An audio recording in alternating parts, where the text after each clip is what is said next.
నేనేం చేస్తున్నాను, ప్రేమిస్తున్నాడు దైవజనుడు దావీదు. 18వ కీర్తన మీరు చదివితే ఆ మాటతోనే ప్రారంభించబడుతుంది. I love you my God because you are my strength.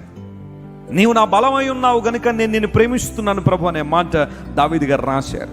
దావీదు జీవితాన్ని పరిశీలన చేస్తే దేవుని బలాన్ని, ఆయన శక్తిని సంపూర్ణంగా ఎరిగినవాడు, సంపూర్ణంగా తన జీవితానికి అన్వయించుకున్నవాడు దావీదు. We know the history behind Goliath in the Bible.